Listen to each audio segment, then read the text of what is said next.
It's Friday evening. Somewhere across town, people are getting ready, picking outfits, pre-gaming, figuring out which bar, texting the group chat. And you know about all of it. You were invited. You said, maybe.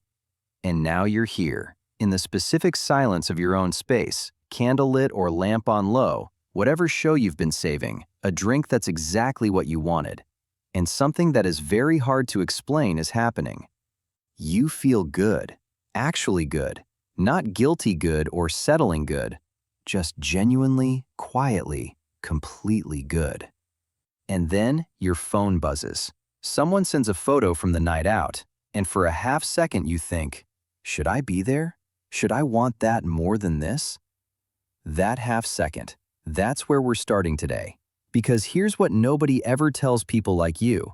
The pull you feel toward home isn't avoidance. It isn't social anxiety dressed up as preference. It isn't laziness or immaturity or the thing your more extroverted friends raise an eyebrow about. It is a specific psychological need, measurable, documented, hardwired, and it belongs to a particular kind of person. And once you understand what's actually happening inside you when home feels like the best place on earth, that half second of doubt, it stops visiting as often. There are two things that are equally true about people who genuinely love staying home. First, your inner world is richer than most people's outer world.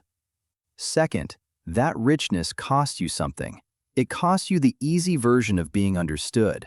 It costs you the ability to just go along with the crowd without feeling vaguely depleted. It costs you the explanation every time you choose your couch over someone's birthday dinner. You have something most people don't. And most people can't see it, which means they spend a lot of time wondering what's wrong with you instead.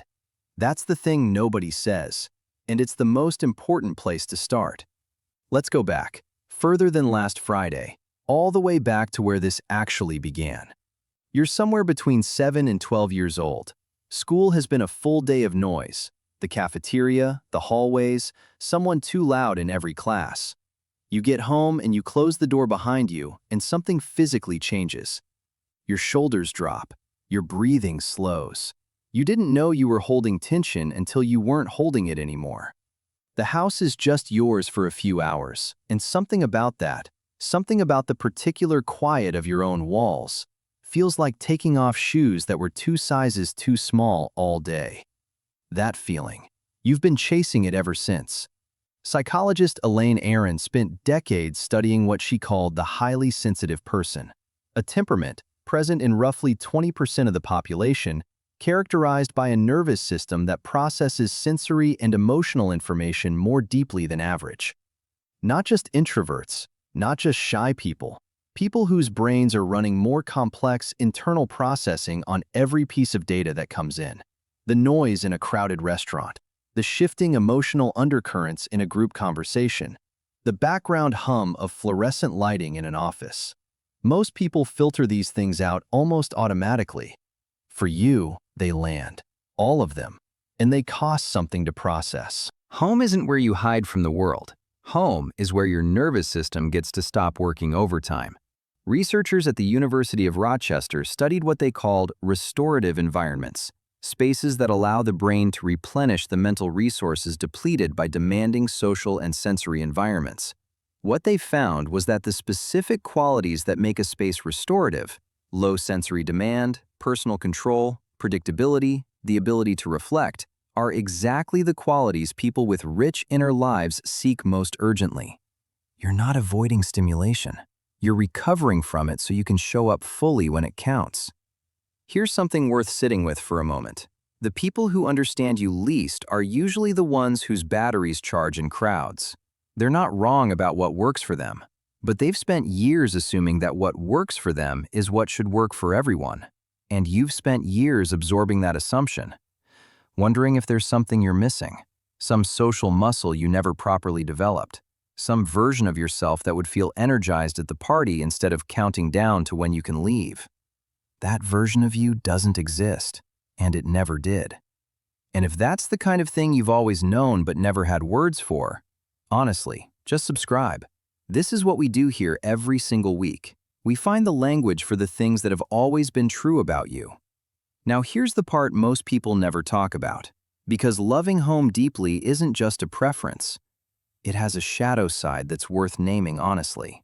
When the world feels like too much, home can quietly shift from sanctuary to hiding place. There's a difference, and you probably know exactly what it feels like when you've crossed that line. Sanctuary is chosen. Hiding is fear-shaped. Sanctuary leaves you rested. Hiding leaves you somehow more anxious than before. Sanctuary makes you want to eventually re-enter the world. Hiding makes the idea of re-entering feel heavier every day. A study from the University of Michigan found that people who use solitude as genuine restorative rest showed measurably improved cognitive function, emotional regulation, and creativity afterward. But people who used solitude primarily to avoid social discomfort showed increasing anxiety over time, not decreasing. The same behavior, completely different outcome depending on what's driving it. So here's the honest question worth asking yourself. Not whether you love being home, that part is clear, but whether home is feeding you or protecting you from something that's grown bigger in the avoiding. Because if it's the second one, that matters.